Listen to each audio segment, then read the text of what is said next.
إن الحمد لله نحمده ونستعينه ونستغفره ونعوذ بالله من شرور أنفسنا ومن سيئات أعمالنا من يهده الله فلا مضل له ومن يضلل فلا هادي له وأشهد أن لا إله إلا الله وحده لا شريك له وأشهد أن محمدا عبده ورسوله يا أيها الذين آمنوا اتقوا الله حق تقاته ولا تموتن إلا وأنتم مسلمون يا أيها الناس اتقوا ربكم الذي خلقكم من نفس واحدة وخلق منها زوجها وبث منهما رجالا كثيرا ونساء واتقوا الله الذي تساءلون به والأرحام إن الله كان عليكم رقيبا يا أيها الذين آمنوا اتقوا الله وقولوا قولا سديدا يصلح لكم أعمالكم ويغفر لكم ذنوبكم ومن يطع الله ورسوله فقد فاز فوزا عظيما أما بعد فإن أصدق الحديث كتاب الله وخير الهدي هدي محمد صلى الله عليه وعلى آله وأصحابه وسلم تسليما كثيرا وشر الأمور محدثاتها فإن كل محدثة بدعة وكل بدعة ضلالة وأوصيكم ونفسي بتقوى الله يا عباد الله فاتقوا الله تعالى حق التقوى يا الله باروچوي الله ያዛችሁን በመታዘዝ የከለከላችሁን በመከልከል ሁሌም በሁሉም ጉዳይ ላይ በሁሉም ቦታ ላይ ጌታ አላህን የሚገባውን ፍራቻ እንፍራው። ያዘዘንን እንታዘዝ፣ የከለከለንን እንከልከል። አላህ ተባረከ ወተዓላ ሁሌ ሊፈራ፣ ሁሌ ሊከበር፣ ሁሌ ልንታዘዘው፣ ሁሌ ልናስታውሰው፣ ሁሌ ልናመሰግነው ይገባል። ነገ አላህ ፊት ስንቆም ከፍም ዝቅም የሚያደርገን ዛሬ ዱንያ ላይ የምንሰራው ስራ ነው። በአላህ ያመነ በአኼራ አምኖ ለአኼራ የተዘጋጀ ኸይርን ስራ በብዛት የሰራ ከመጥፎ ስራ የራቀ ነገ አላህ ዘንድ ትልቅ ሰው ይሆናል። በተቃራኒው ደግሞ ዛሬ የዱንያ ቆይታው ላይ አኼራውን የረሳ አላህን ያስቆጣ ሸር ስራው ክፋቱ ጥፋቱ የበዛ ነገ አላህ ዘንድ ይዋረዳል። የአላህ ባሮች ሆይ የአላህ መልእክተኛ እንደነገሩን ከመልካም ስራዎቻችን ሁሉ አላህ ዘንድ ይበልጥ ተወዳጁ ትልቁ መልካም ስራ ሶላት ነው። እወቁ፣ ከስራዎቻችሁ ሁሉ በላጭ ስራ ሶላት ነው ብላ አላህ ዘንድ ተባረከ ወተዓላ ትልቅ ቦታ ስላለው ነው ሶላት ቁርአን ላይ በአብዛኞቹ ሱራዎች ላይ ስለ ሶላት ተነግሯል። ሶላት ስገዱ ተብለን ታዘናል። ሶላት በመስገድ የሚገኙ ትሩፋቶች ጥቅሞች ተነግረውናል። ሶላት አሳምረው የሚሰግዱ ሰዎች ቁርአን ላይ አላህ አድንቋቸዋል። ሶላት አለመስገድ የሚያስከትለውን ቅጣት መዘዝ አላህ ነግሮናል። ቁርአን ስለ ሶላት ጥቅም በመንገር የተሞላ ነው ማለት እንችላለን። በዚህ ልክ ስለ ሶላት ቁርአን ላይ የተነገረው ለምንድን ነው? አላህ ተባረከ ወተዓላ ደጋግሞ ሶላትን ቁርአን ላይ ያወሳው ለምንድን ነው? የሶላትን ደረጃ ለመግለጽ ነው። የሶላትን አላህ ዘንድ ያለውን ቦታ ለማሳወቅ ነው። አላህ የሚወደውን ነገር ነው ደግሞ ደጋግሞ መጽሐፉ ላይ ቁርአኑ ላይ የሚያነሳው። በዚህ ልክ አላህ ዘንድ የላቀ ስፍራ ደረጃ ያለውን ሶላት ነቢዩ ዓለይሂ ሰላቱ ወሰላም ከስራዎቻችሁ ሁሉ ይበልጥ ተወዳጁ ስራ አላህ ዘንድ ሶላት ነው ያሉለትን ሶላት ብዙዎቻችን በአፈጻጸም ጉድለት በስህተት ብዛት ምክንያት ተወዳጅና መልካም ስራ የተባለውን መጥፎ ስራ እንዲመስል ያደረግነው ነው። ሶላት ላይ የሚቀልዱ ሰዎችን እናያለን። ሶላት ላይ የሚጫወቱ ሰዎችን እናያለን። ሶላትን የሚያበላሹ ሰዎችን እናያለን። فخلف من بعدهم خلف أضاعوا الصلاة واتبعوا الشهوات فسوف يلقون غيا تبرا الله ዘንድ በጣም መልካሙ ተወዳጁ ስራ ሶላት በአፈጻጸም ጉድለት ክፍተት ምክንያት መጥፎ ስራ ሊሆን ይችላል። በዲን ማሾፍ መሳለቅ ሊሆን ይችላል። ነቢያችን አለይሂ ሰላቱ ወሰላም ቡኻሪ ሌሎችም የዘገቡት ሐዲስ ሶሉ ከማ ረአይቱሙኒ ኡሰሊ ብለዋል። እኔ ስሰግድ እንዳያችሁት ስገዱ ብለዋል። እንዴት ነበር ነብዩ አለይሂ ሰላቱ ወሰላም የሚሰግዱት? ሐዲስ ላይ ተነግሯል። ፊቅህ ላይ ተነግሯል። የነቢዩን አለይሂ ሰላቱ ወሰላም አሰጋገድ በአካል ያዩ ሰሐቦቻቸው ለማስተማር ብለው የእሳቸውን አሰጋገድ ለትውልድ ለማሸጋገር ተነስተው ቆመው ሰግደዋል። እንዲህ ነበር ነብዩ የሚሰግዱት ብለው በተግባር አሳይተዋል። ከዛ በኋላም የሐዲስ ሊቃውንት የፊቅህ ሊቃውንት ተማሪዎቻቸውን ተከታዮቻቸውን ካለፉት የተረከቡትን በተግባር አሰጋገድን አሳይተዋል። ከጊዜ በኋላ ግን ሶላት ማለት ምን ማለት እንደሆነ የማያውቅ ደረጃውን ክብሩን ያልተረዳ ሰጋጅ በዝቶ እንዲሁ የአካል እንቅስቃሴ ብቻ ሆኗል። የአካል እንቅስቃሴው ራሱ አያምርም፣ ያሳፍራል፣ ያሳዝናል። ሶላት ጨዋታ ሆኗል። ኢዳ አላህ ዘንድ ውድ የተባለውን ሶላት በአፈዛዘም ጉድለት ምክንያት ልናበላሸው አይገባም። ሶላት አላህን የመታዘዝ ምልክት ነው። የአላህን እዝነት የምናገኝበት ከቁጣው ምንድንበት ነው። ጌታ አላህ በተከበረው ቃሉ ወአቂሙ ሶላተ ወአቱ ዘካተ ወአጢዑ ረሱለ ለዐለኩም ቱርሐሙን ብሎን ሶላትን ቀጥ አድርጋችሁ በታዘዛችሁት መሰረት አሟልታችሁ አሳምራችሁ ስገዱ፣ ዘካ ስጡ፣ መልእክተኛውንም ታዘዙ። ይሄን ያደረጋችሁ እንደሆነ ለዐለኩም ቱርሐሙን የአላህን እዝነት እንደምታገኙ ተስፋ ይደረግላችኋል ይላል አላህ ተባረከ ወተዓላ። እንደው የአላህን እዝነት የምናገኝበት ተስፋ የተስተካከለ ሶላት መስገድ ነው ማለት ነው። ዘካን መስጠት፣ ነቢይን ዓለይሂ ሰላቱ ወሰላም መታዘዝ። በምንድን ነው ነቢይን የምንታዘዘው? በሁሉም ነገር። አንዱ ሶላት እኔ ሲሰግድ እንዳያችሁት ስገዱ ብለዋል። እንዴት ነበረ ነቢዩ ዓለይሂ ሰላቱ ወሰላም የሚሰግዱት ብሎ ጠይቆ በዛ መሰረት ለመስገድ መጣር ነው። ዕለታዊ የሙስሊም ግዴታ ነው ሶላት። ሙስሊም ሆኖ በየቀኑ 5 ጊዜ ማይሰግድ የለም ትክክለኛ ሙስሊም እስከሆነ ድረስ። መስገድ እየቻለ እያወቀ ሶላትን ማይሰግድ ሙስሊም አይባል። በቀን 5 ጊዜ አላህ ፊት ስንቆም አቋቋማችን ምን ይመስላል? ግብይት ላይ፣ የእርስ በርስ ግንኙነት ላይ፣ ገንዘብ ነክ ጉዳይ ላይ፣ ሐቆች ላይ ክፍተቶች የበዙብን ስነ ምግባራችን እየተበላሸውን ሶላታችን ስለተበላሸ ነው። ወአቂሚ ሶላህ ኢነ ሶላተ ተንሃ ዐኒል ፈሕሻኢ ወልሙንከር ወለዚክሩላሂ አክበር ተብሎ ሶላትን ቀጥ አድርገህ ስገድ።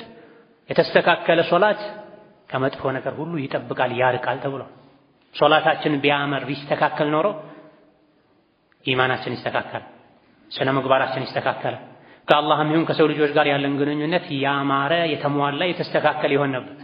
ሶላታችን ላይ ክፍተት ጉድለት መኖሩ ሶላታችን መበላሸቱ ህይወታችን እንዲበላሽ ሰበብ ሆኗል። ተሰግዶ እንደተወጣ መዋሸት፣ ማጭበርበር፣ ማታለል። ሶላቱ የተሟላ የተስተካከለ ሰው ህይወቱ ያምራል፣ ይስተካከላል። የአላህን ረሕመት እዝነት በዱንያም በአኺራ ፈላህ ስኬት የፈለገ ሰው የተስተካከለ ሶላት ሊሰግድ ይገባዋል። ሶላት ላይ የሚታዩ ብዙ ጉድለቶች አሉ፣ ክፍተቶች አሉ። አውቀን ልንርቃቸው ልንጠነቀቃቸው ይገባል። ሶላታችን ያድነን ዘንድ ዱንያ ላይም ከመጥፎ ስራ ከመጥፎ ባህሪ ያርቀን ዘንድ። ሶላት ላይ ከሶላት ጋር በተያያዘ ከሚታዩ ክፍተቶች አንዱ ሶላትን ከወቅቱ ማዘግየት። መስገዱ ብቻ በቂ አይደለም። ሶላት በጊዜ የተገደበ ዒባዳ ነው። ሰዓቱ ካለፈ አለፈ። ስራ ላይ ነኝ፣ ጉዞ ላይ ነኝ፣ ስብሰባ ላይ ነኝ፣ ደክሞኝ ረፍት ላይ ነኝ ወዘተ እያሉ ሶላትን የሚያዘገዩ ሰዎች አሉ። እንደዚህ አይነት ሰዎች ላይ ጌታ አላህ ዝቶባቸዋል። ፈወይሉን ሊልሙሰሊን አለዚነ ሁም ዐን ሶላቲሂም ሳሁን። ወዮላቸው ለእነዚያ ሰጋጆች ሌተኞቹ ሶላታቸውን ቸላ ለሚሉ ሶላታቸው ላይ ለሚዘናጉ ሰግደውም ወዮላቸው የተባሉ ለምን? ሶላትን ቸላ በማለታቸው ምክንያት። ሶላት ላይ ቸልተኝነት እንዳለ ከሚያሳዩ ነገሮች አንዱ የሶላት ወቅት እንደደረሰ ብድግ ብሎ አለመስገድ ነው። ትንሽ ቆይቼ እሰግዳለሁ፣ እቺን ልጨርሳትና እቺን ላድርሳትና ያሉ ማዘግየት የሶላቱ ወቅት እንዲወጣ ሰበብ ይሆናል። አዳን የሶላት ጥሪ ነው፣ የአላህ ጥሪ ነው። አዳን አለ ወደ መስጂድ ሄዶ መስገድ፣ ወዲያውኑ ለጥሪው መልስ መስጠት። ዑዝር ኖሮት መስጂድ ሄዶ መስገድ የማይችል ሰውም አዳን እንደሰማ የያዘውን ነገር ጥሎ ወደ ሶላት መሄድ አለበት። የሚሻለው ይሄን ምንም እንኳ የሶላት ወቅት ሰፊ ነው ቢባልም አንዳንዶቹ ጠባብ ከመሆኑ ጋር በወቅቱ ወዲያው ተነስቶ አለመስገድ ለሶላት ያለን ክብር የቀነሰ እንዲሄድ ያደርጋል። አዳን እንደሰሙ ደጋግ ቀደምቶች የያዙትን ስራ ወዲያውኑ መተውን ከመልመዳቸው የመጣ እንጨት የሚፈልጡ የሚቆርጡ ያነሱትን መልሰው አያሳርፉትም። ያነሱትን እንኳ ጉልበቴ ባክኗል አንዴ አንስቼዋለሁ መጣሌ ማስቀመጥ አይቀርም ጉልበቴን ልጠቀምበት ብለው እንኳ አያሳርፉም ነበር። አዳን አለ አዛው ያነሱትን ወደ ጎን አስቀምጠው ወደ ሶላት ነበር የሚሄዱት። ዛፍ ላይ ወጥተው ምርትን እሸትን የቆረጡ እንኳ አዳን ከሰሙ የያዝኩትን ልጨርስና ልምላውና መልቀሚያውን ቅርጫቱን አይሉም ነበር። አዳን ሰሙ ወዲያው ነበር ትተውት የሚወርዱት። በዚህ መልኩ ሶላትን ስናከብር ሶላት አላህ ዘንድ ያስከበረናል። ዱንያ ላይ ትክክለኛ ሙስሊም ታዛዥ ያደርገናል። ሶላት በጊዜ የተገደበ ዒባዳ ነው። ኢነ ሶላተ ካነት ዐለል ሙእሚኒነ ኪታበን መውቁታ ሶላት ሙእሚኖች ላይ በጊዜ የተገደበ ግዴታ ነው ይላል። በጊዜ የተገደበ ግዴታ፣ ጊዜው ካለፈ አይጠቅምም፣ ሊያስጠይቅ ሁሉ ይችላል። ከአላህ ጋር ያለንን ቀጠሮ ልናከብር ይገባል። ከሰው ልጆች ጋር ያለንን ቀጠሮ ከምናከብረው በላይ ትልቅ ሰው ቀጥር ያለሁኝ ብለው ሰዎች አዳሩን ይዘጋጃሉ፣ ቀድመው ይገኛሉ። አላህ ተባረከ ወተዓላ የታላቆች ታላቅ ነው። አላሁ አክበር ነው የምንለው ሶላት ውስጥ ስንገባ። ለሶላት ጥሪ ሲደረግም አላሁ አክበር ነው የሚባል። ጎንበስ ቀና ባልን ቁጥርም አላሁ አክበር አላሁ አክበር ነው። በየመሃሉ የአላህን ትልቅነት እንድናስታውስ ነው። ጥሪው አላሁ አክበር ሆኖ ሶላት ውስጥ መክፈቻው አላሁ አክበር ሆኖ በየመሃሉ ጎንበስ ቀና ስንል አላሁ አክበር ሆኖ ልባችን ውስጥ ከአላህ የበለጠ አክበር ትልቅ ሊኖር አይገባም። የአላህ ተባረከ ወተዓላ ጉዳይ ሶላት ከምንም በላይ አክበር ትልቅ ቢሆን ውስጣችን ላይ የያዝነውን ነገር ሁሉ አዘግይተን ወደ ሶላት ፈጥነን በመጣን ነበር።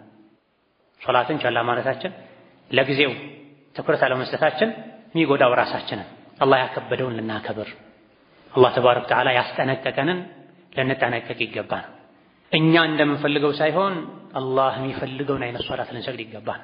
አላህ የሚፈልገው ሶላት ወቅቱን የጠበቀ ጥራቱን የጠበቀ መስፈርቱን የጠበቀ እንዲሆን ይፈለጋል። እንዲሁ በዘልማድ ከአባት ከአያት ወርሰነው ብቻ በቀን 5 ጊዜ ጎንበስ ቀና ማለትና እሱንም አንዱን ከአንዱ ያጠጋጋን መስገድና አላህ የሚፈልገውን አይነት በሚፈልገው መልኩ መስገድ ሁለቱ የተለያዩ ናቸው። እኛ እንደፈለግነው ሳይሆን አላህ እንደፈለገው ነብዩ አለይሂ ሰላቱ ወሰላም ሰርተው እንዳሳዩት አይነት ሶላት ልንሰግድ ይገባል። ሌላኛውና ከሶላት ጋር ተያይዞ ብዙዎች ዘንድ የሚታየው ስህተት፣ ክፍተት፣ ጉድለት ሶላት አልጀማዓን መተው እቤት መስገድ ነው። መስጂዶች የተሰሩት ለሶላት ነበር። ሙእሚኖች በቀን 5 ጊዜ ሊገናኙበት ነበር፣ ሊማማሩበት ነበር፣ ኸይር ላይ ሊተባበሩበት ነበር። መስጂዶችን ወና ባዶ አድርጎ ሱቅ መስገድ፣ መንገድ ላይ መስገድ፣ ቤት መስገድ ከሶላት ጋር ተያይዞ ብዙ ሰዎች የሚፈጽሙት ስህተት ነው። ዑድር ያለው ሰው ካልሆነ በስተቀር ቤት መስገድ አይፈቀድለትም። ነቢያችን አለይሂ ሰላቱ ወሰላም ሶላት ኢቃም ተደርጎ እኔን ተክቶ የሚያሰግድ ሰው መድቤ ከእኔ ጋር የተወሰኑ ሰዎች እንጨት ተሸክመው አብረን ሄደን የሶላት ጥሪ ሰምተው የማይመጡ ሰዎችን ቤት ላነደው ላያቸው ላይ ላጋየው አሰብኩኝ አሉ ነብዩ ሰለላሁ ዐለይሂ ወሰለም። ነገር ግን ውስጣቸው ላይ ቤቶች ውስጥ የሚገኙ ህፃናት፣ ሴቶች፣ እንስሳት ስላሉ ይሄን ተተውታል አለይሂ ሰላቱ ወሰለም። አርረኡፍ ረሒም አዛኝ የተባሉት ነብዩ አለይሂ ሰላቱ ወሰለም አዛን ሰምተው መተው መስገድ እየቻሉ ቤት የሚሰግዱ ሰዎችን ቤታቸውን ሊያነዱ አስበው ነው። ያላደረጉት ለምንድን ነው? ህፃናትና እንስሳት፣ ሴቶች፣ ጀማዓ ማይወጅብባቸው ሰዎች ሊኖሩ ስለሚችሉ ማሰባቸው ብቻ እኮ ትልቅ ነገር እንደሆነ ያሳያል። ለመስጂድ ቅርብ የሆነ የሶላት ጥሪ የሰማ መስጂድ መጥቶ ያልሰገደ ሶላት የለውም የተባለውም ለዚህ ነው። አብዱላህ ኢብኑ መስዑድ ሶላትን ጥሪ የተደረገበት ቦታ ላይ ሄዳችሁ ስገዱ፣ ይህ ነው የነቢያችሁ ፈለግ፣ መመሪያ፣ ሱና፣ ተግባር፣ ይሄን ማድረግ ብትተው ትጠማላችሁ ብለዋል። መስጂዶችን ባዶ አድርጎ ሁሉም በያለበት መስገዱ ትልቅ ስህተት። በየቦታው የሚሰገድ ሶላት መስጂድ ተከሄዶ እንደሚሰገድ ሶላትም ማለት ሰዎች መስጂድ ላይ ሄደው ሲሰግዱ በእርምጃቸው ልክ ወደ መስጂድ ሲራመዱ በእያንዳንዱ እርምጃ ወንጀል ይራገፍላቸዋል፣ ሐሰናት አጅር ይጻፍላቸዋል። ሲመለሱም እንደዚሁ መስጂድ መጥተው በጀማዓ ሲሰግዱ 27 አጅር ያገኛሉ፣ 25 አጅር ያገኛሉ። ኢማም ገይረል መግዱቢ ዐለይሂም ወለዷሊን ሲል በጀማዓ አሚን ሲባል ወንጀል ይራገፋል። ነብዩ ዐለይሂ ሰላቱ ወሰላም እንዳሉት የጃህር በድምፅ የሚሰገዱ ሶላቶች ላይ ቁርአን ሲሰማ ልብ ይረጋጋል። ከሶላቶች ጋር ተያይዘው ብዙ ጊዜ መስጂዶች ላይ ትምህርት ይሰጣል፣ ኢማን ይጨምራል፣ እውቀት ይጨምራል፣ ልብ ይረጋጋል፣ መንፈስ ይታደሳል። እዛው ገበያ ቦታ ላይ በግራ በኩል ዘፈን ከፊት ለፊት ሌላ ጫጫታ እየሰሙ የሚሰግዱት ሶላት ከዛው ካሉበት አየር ጋጋታ ሳይወጡ ነው የሚሰግዱት ማለት ነው። መስጂዶች የአላህ ቤቶች ናቸው። ለሶላት በቀን 5 ጊዜ ጥሪ ሲደረግ አላህ ቤት ገብተን ስንወጣ ከጌታችን ጋር ግንኙነታችን ስናድስ ህይወታችን የተረጋጋ ይሆናል፣ ሪዝቃችንም የተባረከ ይሆናል። በቀን 5 ጊዜ ወደ መስጂድ መሄድ፣ ቢሮ መዝጋት፣ ሱቅ መዝጋት ስራ ማቆም ህይወቴ ላይ ትልቅ ክፍተት ይፈጥራል ነው ብዙ ሰዎች የሚሉት። ዋናው መስገዱ ነው የሚሉት። ዋናው መስገዱ ብቻ አይደለም፣ በጀማዓ ስገዱ ተብለናል። ጌታ አላህ በቁርአን አዞናል። ወአቂሙ ሶላተ ወአቱ ዘካተ ወርከዑ መዐ ራኪዒን። ሶላትን ቀጥ አድርጋችሁ ስገዱ፣ ዘካንም ስጡ፣ ታዲያ ስትሰግዱ ከሰጋጆች ጋር አብራችሁ ስገዱ ብሏል አላህ ተባረከ ወተዓላ ሱረቱል በቀራ ላይ እንዳለ። ሌሎች መንገሶች አሉ። ንግድ፣ ግብይት፣ ሽያጭ ወዘተ የዱንያ ጉዳይ ትክክለኛ የአላህ ባሮችን ከሶላተል ጀማዓ አያግዳቸውም። ከሁለት አንዱን በል አይባልም፣ ሁለቱንም ማድረግ ይቻላል። በሰዓቱ በስርዓቱ በጀማዓ መስገድም ይቻላል። መነገድ፣ ማረስ፣ መዝራትም ይቻላል። ጎን ለጎን ማስኬድ ይቻላል። እኛ ሙሉ በሙሉ የአላህ ነን። ህይወታችን የአላህ ነው። ሰዓቱን የሰጠን አላህ ነው። ገንዘቡን የሰጠን አላህ ነው። ስራውን፣ እውቅናውን የሰጠን እውቀቱን የሰጠን አላህ ነው። ከአላህ ተባረከ ወተዓላ ሸሽተን ርቀን ለጥሪው መልስ ሳንሰጥ ንቀን ትተን ስኬት ላይ መድረስ አይቻልም። የህይወት ደስታን ማግኘት አይቻልም። ሲጀምርም እውነተኛው ደስታ ያለው ስጁድ ላይ ነው፣ ሩኩዕ ላይ ነው። ለአላህ ተናንሶ ዝቅ ብሎ ከአላህ ባሮች ጋር በሶላት እግር ለእግር ትከሻ ለትከሻ ገጥሞ መቆም ነው። ትክክለኛ ታዛዥነት መገለጫው ይሄ። ከአላህ ርቆ፣ ከሶላት ርቆ፣ ከመስጂድ ርቆ፣ ከጀማዓ ርቆ ሰላምና ደስታ በረካ ፍጹም ሊገኝ አይችልም። ስለዚህ ሶላተል ጀማዓን ትቶ ቤት መስገድ፣ ስራ ቦታ ላይ መስገድ ስተት ነው። ዑድር ያለው ሰው ካልሆነ በስተቀር፣ የታመመ ሰው ካልሆነ በስተቀር፣ በአቅራቢያ መስጂድ የሌለበት፣ አዛን የማይሰማበት፣ የጀማዓ ቦታ የሌለበት ካልሆነ በስተቀር፣ ለደህንነቱ ለህይወቱ የሚያሰጋ ሀገር አካባቢ ላይ ጊዜ ላይ ሆኖ ለሶላት ቢወጣ በትክክል በተጨባጭ እንዲሁ ሸይጣን የሚፈጥርበት ወስዋስ ሳይሆን ስጋት ብቻ ሳይሆን ህይወት ላይ ንብረት ላይ አደጋ የሚደርስበት የጦርነት ጊዜ ወዘተ ከሆነ ዑድር ሊሆን ይችላል። ሰሐቦች አንድን ሰው ፈጅርና ዒሻ ላይ መስጂድ ላይ ካጡት ሙናፊቅ ሆኗል ብለው ይጠረጥሩት እንደነበረ ተነግሯል። ሙናፊቅ ሆኗል፣ እውነተኛ አማኝ አይደለም፣ አስመሳይ ነው ይባል ነበር። ብዙ ሶላተል ጀማዓ የሚሰግዱ ሰዎችም በሰዓቱ አይመጡም፣ አርፍደው ነው የሚመጡት። ኢቃም ተብሎ ሶላት ሲጀመር የመስጂዱ ግማሽ ባዶ ይሆናል። ብዙ ቦታ ላይ ብዙ ጊዜ ላይ አዛን እንደተሰማ ወደ መስጂድ መኬድ አለበት። ባሳለፍነው ኹጥባ እንደጠቀስነው ከሶላት በፊትም ቀደም ብለን ለሶላት የምንዘጋጅበት ጊዜ ሊኖረን ይገባል። 10 ደቂቃ 20 ደቂቃ ከሶላት በፊት ዝግጅት ማድረግ፣ አዛን ሲል ቀጥታ ወደ መስጂድ ማምራት፣ ቢቻል አዛን ሲል መስጂድ ውስጥ መገኘት ይገባል። ብዙ ሰዎች ይሄን ባለማድረጋቸው ለጀማዓ ቢመጡም ወደ መስጂድ ቢሄዱም አርፍደው ነው የሚሄዱት። አንደኛ ሁለተኛ ረካዓ ያመልጣቸዋል፣ ተክቢረተል ኢሕራም ያልፋቸዋል። የሶላት መክፈቻ ከኢማም ጋር አብሮ ሶላት ውስጥ መግባት ትልቅ አጅር አለው። ኋላ ላይ መጥቶ አርፍዶ እንደሚቀላቀል ሰው አይደለም። ኢቃም ሲባል አዛን ሲባል ልቡን ሰብስቦ ተረጋግቶ ሶላት ውስጥ የገባና አርፍዶ የመጣ እኩል አይደል። እየሮጡ የሚመጡ ሰዎች አሉ። ኢቃም ሲሰሙ አንደኛ ረካ ሁለተኛ ረካ እንዳያመልጣቸው ኢማሙ ሩኩዕ ላይ ከሆነ በሩጫ ኢማሙ ላይ ለመድረስ ሙከራ የሚያደርጉ ሰዎች አሉ። እየተነፈሱ ሶላት ውስጥ የሚገቡ ሰዎች አሉ። እየሳቁ ሐሳባቸውን ሳይሰበስቡ ፈገግ ያሉ ሶላት ውስጥ የሚገቡ ሰዎች አሉ። ሶላት ውስጥ መሳቅ ሶላት ያበላሻል። ይህ እንደሚሆን ለሶላተል ጀማዓ ቀደም ብሎ መዘጋጀት፣ ከአላህ ጋር ቀጠሮ አለኝ እኮ ነው ዋናው ነገር ይሄ። ሶላት፣ አዛን፣ መስጂድ ሄዶ መስገድ ከአላህ ጋር ቀጠሮ፣ የአላህን ቀጠሮ ማክበር ይኖርብናል። ቀደም ብለን መገኘት አለን። መጥፎ ባሪያ መሆን የለብንም። በግድ አዛን ሰምቶም ዝም የሚል ኢቃም ሰምቶም ዝም የሚል ኋላ ላይ አላሁ አክበር በተደጋጋሚ ስጁድ ሩኩዕ ሲሰማ ብቻ የቀፈፈው የሚነሳ ሰው መጥፎ ባሪያ ነው። ወኢዛ ቃሙ ኢለ ሶላቲ ቃሙ ኩሳላ ዩራኡነ ናሰ ወላ የዝኩሩነ አላህ ኢላ ቀሊላ። የሙናፊቆችን ባህሪ አላህ ሲነግረን ለሶላት ሲነሱ የተጫጫናቸው የቀፈፋቸው እንጂ ለሶላት አይነሱም። የሰገዱ መልካም ስራ የሰሩም እንደሆነ የሰውን ሁኔታ እያዩ ነው፣ ግራ ቀኝ እያዩ ማን አየኝ፣ ማን አደነቀኝ፣ ማን አለ እያሉ ነው። ሶላታቸው ውስጥም ጥቂትን እንጂ አላህን አያወሱም ይላል አላህ ተባረከ ወተዓላ። ይህ በሽታ እኔ ጋር አለ የለም ልንል ይገባል። ሶላት ደረሰ ብለን ልንደሰት እንጂ የሚገባው ስንቴ ነው መስጂድ መሄደው፣ ስንቴ ነው መሰግደው፣ ስንቴ ነው ውዱእ ማድረገው ልንል አይገባም። አይደለም የተስተካከለ ምንጣፍ ላይ እኮ ይቅርና እሳት ላይ፣ እሾህ ላይ፣ ድንጋይ ላይ 5 አይደለም 50 ጊዜ ቀኑን ብሎ ግንባራችን ላይ ተደፍተን ብንውል ከጀሃነም ለመዳን ትልቅ ነገር። 5 ጊዜ አይደለም 50 ጊዜ ምንጣፍ ላይ አይደለም እሾህ ላይ፣ እሳት ላይ፣ መርፌ ላይ፣ ስጁድ ላይ ተደፍተን ጌታዬ ሆይ ከጀሃነም አድነኝ ጀነት አስገባኝ ያለን ብንማጽን ይሄን አድርገን እንኳን አላህ ከጀሃነም ቢያድነን ጀነት መግባቱን ቀርቶ ትልቅ ነገር ነው። ፊት ለፊታችን ጀነት አለ፣ ጀሃነም አለ። ሶላት ጀነት መግቢያ ከጀሃነም መዳኛ ነው። ምን አይነቱ ሶላት ነው ታዲያ? ከጀነት ባለቤቶች የሚያደርገው ከጀሃነም የሚያድነው በናፍቆት የሚሰገድ ሶላት ነው። በሙሉ ልብ የሚሰገድ ሶላት ነው። በኹሹዕ የሚሰገድ ሶላት ነው። በክብር የሚሰገድ ሶላት ነው። ማዕና ጣዕም ያለው ሶላት። ይህ እንዲሆን በጀማዓ መስገድ። ለብቻው ሲሰግድ ሰው ብዙ ጊዜ ይሮጣል፣ ይፈጥናል፣ ያጎድላል፣ ይረሳል። በጀማዓ ሲሆን ብዙ ጊዜ እንደዚህ ክፍተቶች አይኖሩም። በጀማዓ መስገዱም የተሟላ ይሆን ዘንድ ቀደም ብሎ አዳን እንደሰሙ መስጂድ መገኘት፣ ከፊቱ ቀብልያ መስገድ ይገባል።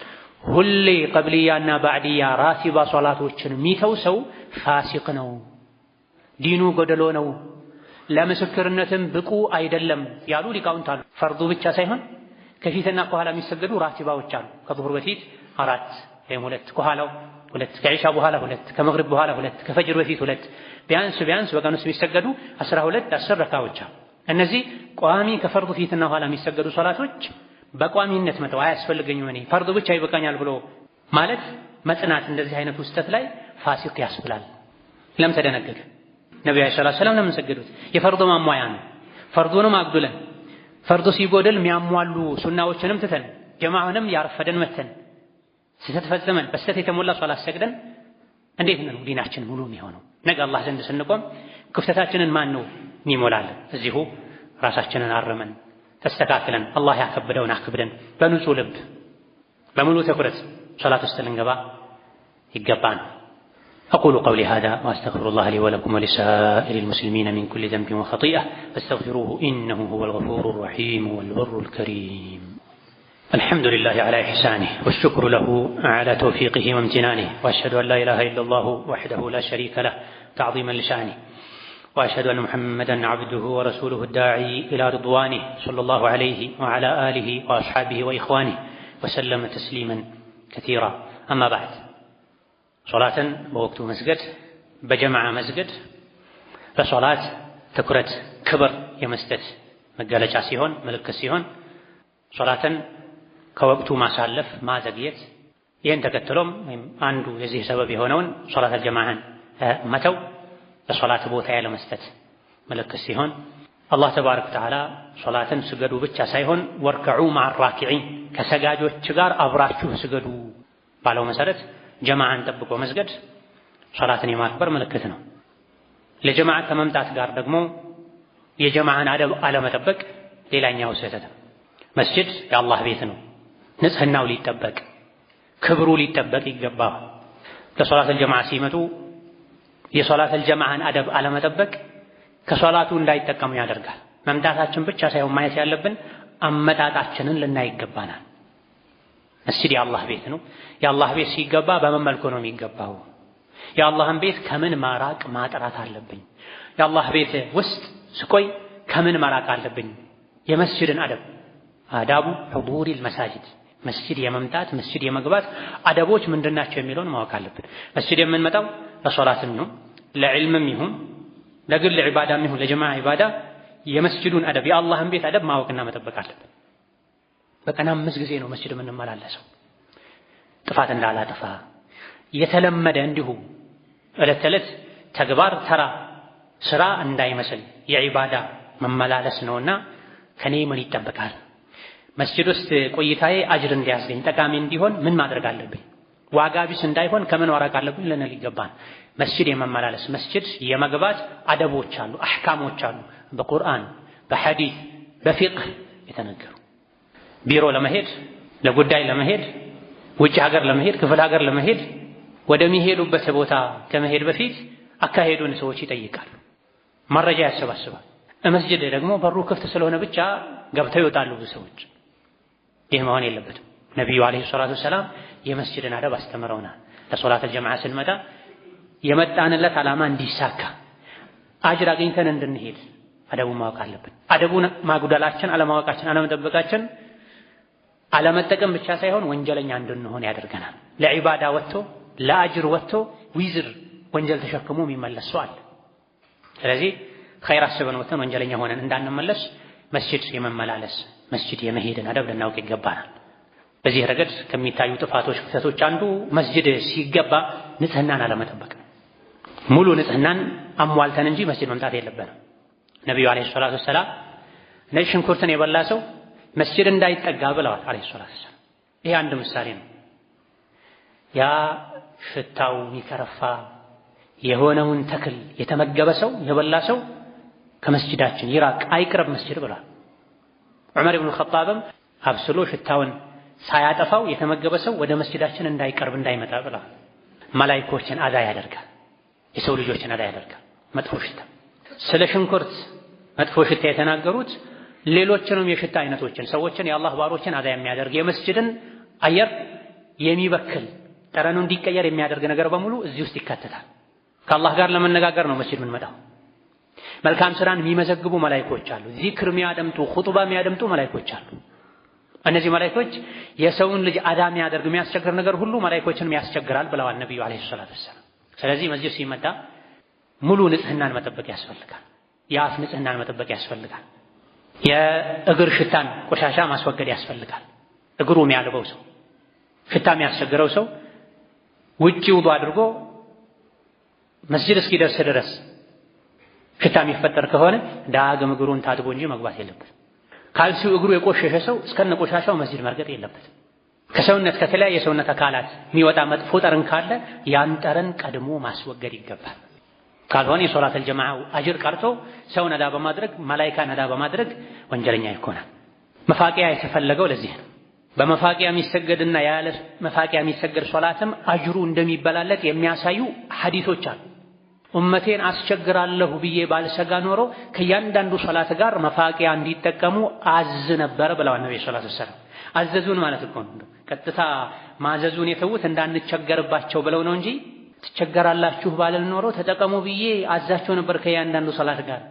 ኧረ አልቸገርም እርሶ ካሉ እናደርጋለን እንድንል ነው። በእጃዙር እኮ ያዘዙን ነው አለይሂ ሰላቱ ወሰላም። ከእንቅልፋቸው እንደነቁ የመጀመሪያ ስራቸው ጥርሳቸውን ማጥታት ነበር አለይሂ ሰላቱ ወሰላም። ወደ ቤታቸው ሲገቡም ደጃፍ ላይ ቆመው መጀመሪያ ጥርሳቸውን ነበር የሚያጸዱት አለይሂ ሰላቱ ወሰላም። ከዱንያ ሲወጡም ታመው ሰከራተል መውት ላይ ሆነው አይሻ አስደግፈው አስቀምጠዋቸው የአይሻ ወንድም ወደ ቤት ሲገባ እጁ ላይ መፋቂያ ሲያዩ ነብዩ ሰለላሁ ዐለይሂ ወሰለም በደከማ አይናቸው ደግሞ ደጋግሞ መፋቂያውን ሲያዩት አይሻ እንደፈለጉት ገባኝና መፋቂያ በጣም ይወዱ ስለነበረ እንደፈለጉት ገባኝና ከወንድሜ ወስጄ አጽድቼው አስተካክዬው ሰጥቷቸው በህይወታቸው እንደዛ መፋቂያ ሲጠቀሙ አይቻቸው አላውቅም አሉ አይሻ ረዲየላሁ ዐንሃ። ጣረሞት ላይም ከሆነው ከዱንያ ሲወጡ መፋቂያ ተጠቅመው ነው የወጡት። ከእንቅልፋቸው ሲነሱ መፋቂያ፣ ሶላት ሲገቡ መፋቂያ፣ ውዱእ ሲያደርጉ መፋቂያ። አፋችሁን አጽዱ የቁርአን መንገድ ነው ያሉበት ሐዲስም አለ አለይሂ ሰላቱ ወሰላም። ሶላት ስንሰግድ ቁርአን እንቀራ ነው፣ ያውም የቁርአን ዋና ፋቲሃ። ለዚህም ለግል ንጽህናም ሲባል መላኢካ አዳ ከማድረግ ለመታቀብም ሲባል ንጽህናን መጠበቅ ያስፈልጋል። ግራ ቀኝ የሚሰግድ ሰውንም አዳላ ለማድረግ ሲባል ያፍ ሽታ በሽታ ያለበት ሰው በግል ጥረት ካልተወገደለት ሐኪም አማክሮ ታክሞ ችግሩን መቅረፍ ያስፈልጋል። በተለይ ጫት የሚቅሙ ሰዎች አላህ ይጠብቀን፣ ስጋራ የሚያጨሱ ሰዎች፣ ሺሻ የሚያጨሱ ሰዎች፣ የተለያዩ የአፍ ሽታን የሚቀይሩ ችግሮች ያሉባቸው ሰዎች አላህን ፈርተው ሙእሚኖችን መላኢኮችን አዳ ከማድረግ ሊታቀቡ ይገባቸዋል። ለሽንኩርት የበላ መስጂድ አይግባ ካሉ ነብዩ ሰለላሁ ዐለይሂ ወሰለም ሲጋራው ሌላ ሽታ የሚያመጣው ነገር ሁሉ ይዘው ነው የሚካተተው። ራሳቸው ሰግዳለሁ ብለው መተው መስጂድ ውስጥ ሰውን አዳ የሚያደርጉ ሰዎች አጅሩ ቀርቶ ወንጀለኛ ነው የሚሆኑት። ኢዛ ሙሉ ንጽህናን ጠብቆ እንጂ መስጂድ መምጣቱ ዋጋ ጥቅም አይኖረውም። የመስገዱን የመምጣቱን አጅር ሌሎችን አዳ የማድረጉ ወንጀል አጥቦ ያስወግዳል።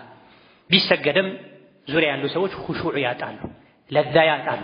ለዚህ ነው አንዳንድ ሊቃውንት አንደኛ ሶፍ ላይ ሆኖ እየሰገደ ሳለ መጥፎ ሽታ አዳ ያደረገው ሰው ከሽታው ሸሽቶ ልቡ የተሰበሰበበት ኹሹዕ ያለው ሶላት ለመስገድ ከአንደኛ ሶፍ ወደ ኋላ ሁሉ ቢሸሽ ችግር የለውም። ዋናው የሚፈልገው የአካል እንቅስቃሴ ሳይሆን የልብ ነው። የልብ ትኩረት እንዳይኖር ኹሹዕ እንዳይኖር ደግሞ ሽታ የሚያስቸግር ከሆነ ሽታ ካለበቱ አንደኛ በላጩ ሶፍ ወደ ኋላ ሸሽቶ ልብን ሰብስቦ መስገድ ይሻላል ተብሏል።